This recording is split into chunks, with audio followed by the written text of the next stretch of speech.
Nursing home care visa ഒരു മോശം വിസയാണോ എന്നുള്ളതാണ് നമ്മുടെ സംശയം. അതിനുള്ളൊരു ഉത്തരം ഈ വീഡിയോയുടെ അവസാനം നിങ്ങൾക്ക് ലഭിക്കുന്നതായിരിക്കും. Usually nursing home care visa പൊതുവെ ജനങ്ങളുടെ അല്ലെങ്കിൽ നഴ്സിംഗ് കമ്മ്യൂണിറ്റിയുടെ ഇടയിലുള്ള ഒരു തോട്ട് എന്ന് പറയുന്നത്, ഇവർ കമ്പയർ ചെയ്യുന്നത് ഇപ്പോൾ ഇസ്രായേലിലോ അല്ലെങ്കിൽ യൂറോപ്യൻ രാജ്യങ്ങളിലൊക്കെ നഴ്സസ് ഹോം കെയറിൽ വർക്ക് ചെയ്യാൻ വേണ്ടി പോകുന്നുണ്ട്. സോ അവിടെ ഒരുപാട് ജോബ് റെസ്പോൺസിബിലിറ്റീസ് ഈ ഹോം കെയർ നഴ്സസിന് ചെയ്യേണ്ടതായിട്ട് വരും. സോ ഇതിനെ കമ്പയർ ചെയ്യുന്ന സമയത്ത് ഇപ്പോൾ റീസെന്റ് വന്നിട്ടുള്ള ഖത്തർ ഗവൺമെന്റിന്റെ അണ്ടറിൽ ഹമദ് മെഡിക്കൽ കോർപ്പറേഷൻ HMC എന്ന് പറയും, ഈ HMCയുടെ അണ്ടറിൽ വന്നിട്ടുള്ള ഒരുപാട് ഹോം കെയർ വേക്കൻസീസ് അവൈലബിൾ ആയിട്ട് വന്നിട്ടുണ്ട്.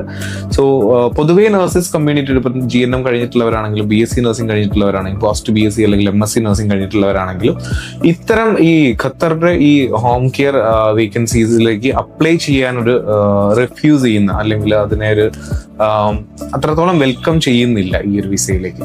അതിനുള്ള പ്രധാനപ്പെട്ട കാരണം ഞങ്ങൾ മനസ്സിലാക്കിയിട്ടുള്ളത് ഈ ഹോം കെയർ വിസ എന്ന് പറയുമ്പോൾ ഉള്ള തെറ്റിദ്ധാരണയാണ്. GCCയിലുള്ള അല്ലെങ്കിൽ ഖത്തറിലുള്ള HMCയുടെ അണ്ടറിൽ വരുന്ന ഈ ഒരു home care visa completely different ആയിട്ടുള്ള ഒരു വിസയാണ്. ഇതിനകത്ത് ഏറ്റവും ഇമ്പോർട്ടൻ്റ് ആയിട്ട് നമുക്ക് എടുത്തു പറയാൻ പറ്റുന്നത്, രജിസ്റ്റേർഡ് നഴ്സസ് എങ്ങനെയാണോ ഖത്തറിൽ വർക്ക് ചെയ്യാൻ വേണ്ടി പോകുന്നത്, ഇതേ രീതിയിൽ തന്നെയാണ് ഈ ഹോം കെയർ വിസയുടെ അണ്ടറിൽ പോകുന്ന നഴ്സസും വർക്ക് ചെയ്യാൻ വേണ്ടിയിട്ട് ഖത്തറിലേക്ക് പോകുന്നത്, ഹോം കെയർ വിസയുടെ അണ്ടറിൽ പോകുന്നത്.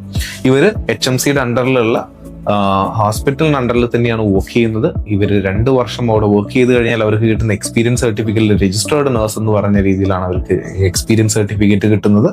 അതേപോലെ പ്രോസസ്സിങ്ങിന്റെ ഭാഗമായിട്ട് ഹോസ്പിറ്റലിൽ വർക്ക് ചെയ്യാൻ വേണ്ടിയിട്ട് ഇവർ പ്രോമെട്രിക്കും ഡാറ്റ ഫ്ലോയും കംപ്ലീറ്റ് ചെയ്തിട്ടായിരിക്കണം ഇവിടുന്ന് കയറി പോകുന്നത്. ഇതേ പ്രോമെട്രിക്കും ഡാറ്റ ഫ്ലോയും കംപ്ലീറ്റ് ചെയ്തിട്ട് തന്നെയാണ് ഈ ഹോം കെയർ വിസയിലേക്കും പോകുന്നത്. സോ ഇതിൽ കംപ്ലീറ്റ്ലി ഉള്ള ഡിഫറൻസ് എന്ന് പറയുന്നത്, യൂഷ്വലി പേഷ്യന്റിന്റെ വീടുകളിൽ താമസിച്ചു കൊണ്ടുള്ളൊരു ജോലിയല്ല ഈ ഖത്തറിന്റെ ഈ പുതിയ ഓപ്പർച്യൂണിറ്റി വന്നിട്ടുള്ള. പേഷ്യന്റിന്റെ കൂടെ താമസിക്കുകയല്ല, പേഷ്യന്റിനെ വിസിറ്റ് ചെയ്യാണ്. ഇതിന് നമുക്ക് ഒരു ഹോം വിസിറ്റ് എന്ന് വേണമെങ്കിൽ നമുക്ക് പറയാം. ഈ രജിസ്റ്റേർഡ് നഴ്സസ്, ഇവിടുന്ന് പോകുന്ന രജിസ്റ്റേർഡ് നഴ്സസിന് താമസിക്കാൻ വേണ്ടി സെപ്പറേറ്റ് ഹോസ്റ്റൽ ഫെസിലിറ്റി HMC കൊടുക്കുന്നുണ്ട്, പ്രൊവൈഡ് ചെയ്യുന്നുണ്ട്. ട്രാൻസ്പോർട്ടേഷൻ ഫെസിലിറ്റി ഹോസ്പിറ്റലിൽ പ്രൊവൈഡ് ചെയ്യുന്നുണ്ട്. ഇവർ പോകുന്നത് ഒരു പേഷ്യന്റിന് ഒരു നഴ്സസിന്റെയോ ഡോക്ടേഴ്സിന്റെയോ ഫിസിയോതെറാപ്പിസ്റ്റിന്റെയോ ഒക്കെ ഒരു റിക്വയർമെന്റ് വരുന്ന സമയത്ത്, യൂഷ്വലി ഖത്തറിലുള്ള റോയൽ ഫാമിലിയിലുള്ള പേഷ്യൻസ് അല്ലെങ്കിൽ ഒരു വെൽ സെറ്റിൽഡ് ആയിട്ടുള്ള ഫാമിലിയിലുള്ള പേഷ്യൻസിന് അവർക്ക് ഒരു പക്ഷേ ഹോസ്പിറ്റൽ വിസിറ്റ് പോസിബിൾ അല്ലാത്ത സമയത്ത്, ഒരു നഴ്സിംഗ് കെയർ ആവശ്യം വരുന്ന സമയത്ത് HMCയുടെ അണ്ടറിൽ വരുന്ന നഴ്സസിനെ ഓൺ ഡിമാൻഡ് അനുസരിച്ച്, ഇപ്പോൾ ഡോക്ടേഴ്സ് ഉണ്ടാവും അവരുടെ കൂടെ, ചിലപ്പം നഴ്സസ് അക്കമ്പനി ചെയ്യുന്നുണ്ടാവും, അതുപോലെ ഫിസിയോതെറാപ്പിസ്റ്റ് കൂടെ ഉണ്ടാവും. സോ ഇവരുടെ ഓൺ ഡിമാൻഡ് അനുസരിച്ച് ആ ലൊക്കേഷനിലേക്ക് പോവുകയും ഇതിന്റെ ട്രാൻസ്പോർട്ടേഷൻ കംപ്ലീറ്റ്ലി കമ്പനി തന്നെയാണ്. അതായത് പേഷ്യന്റിന്റെ എവിടെയാണോ പേഷ്യന്റ് ലൊക്കേറ്റ് ചെയ്തിട്ടുണ്ടെങ്കിൽ അവിടേക്കുള്ള ട്രാൻസ്പോർട്ടേഷൻ നമ്മുടെ സ്റ്റാഫ് നഴ്സസ് അല്ലെങ്കിൽ രജിസ്റ്റേർഡ് നഴ്സസ് താമസിക്കുന്ന അക്കോമഡേഷൻ ഫെസിലിറ്റിയിൽ നിന്ന് അവരെ പിക്ക് ചെയ്ത് പേഷ്യന്റിന്റെ അടുത്ത് ഡ്രോപ്പ് ചെയ്യുന്നു. കെയർ കഴിയുന്നതിന് ശേഷം അവരെ അവിടെ നിന്ന് പിക്ക് ചെയ്ത് സെയിം അവരുടെ അക്കോമഡേഷൻ ഫെസിലിറ്റിയിലേക്ക് ഡ്രോപ്പ് ചെയ്യുന്നു. ഇത് കംപ്ലീറ്റ്ലി അബ്സല്യൂട്ട്ലി കമ്പനിയുടെ അണ്ടറിൽ ഫ്രീ ആയിട്ട് തന്നെ പ്രൊവൈഡ് ചെയ്യുന്നത്. അക്കോമഡേഷൻ കംപ്ലീറ്റ്ലി രജിസ്റ്റേർഡ് നഴ്സസിന് ഫ്രീ ആയിട്ട് തന്നെയാണ് പ്രൊവൈഡ് ചെയ്യുന്നത്. ഇവർ അക്കമ്പനി ചെയ്യാൻ ഒരു പക്ഷേ ഡോക്ടേഴ്സോ ഫിസിയോതെറാപ്പിസ്റ്റോ ആരെങ്കിലും കൂടെ കാണുകയും ചെയ്യും. സോ സെക്യൂരിറ്റിയുടെ കാര്യത്തിലാണെങ്കിലും പേടിക്കാനൊന്നുമില്ല. കംപ്ലീറ്റ്ലി ഈ ഒരു അണ്ടർ സെക്യൂർഡ് ആണ് നമ്മുടെ എല്ലാ നഴ്സൊക്കെ ഈ ഒരു വിസയുടെ അണ്ടറിൽ പോകുന്ന ആളുകൾ. നല്ലൊരു ബെറ്റർ സാലറി പാക്കേജ് ഇവർ പ്രൊവൈഡ് ചെയ്യുന്നുണ്ട്.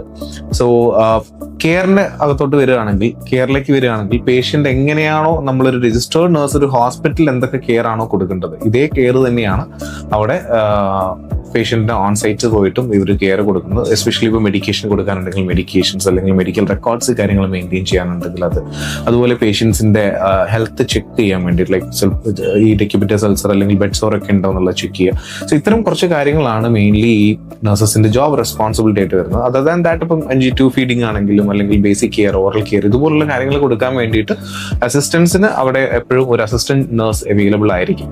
അതൊന്നും ഈ രജിസ്റ്റേർഡ് നഴ്സായിട്ട് പോകുന്ന ഒരാളുടെ വർക്ക് റെസ്പോൺസിബിലിറ്റി വരുന്നതല്ല. സോ ഓൺ ഡിമാൻഡ് അനുസരിച്ച് ആ ഒരു ലൊക്കേഷനിൽ പോയിട്ട് കെയർ കൊടുക്കുക എന്നുള്ളതാണ്.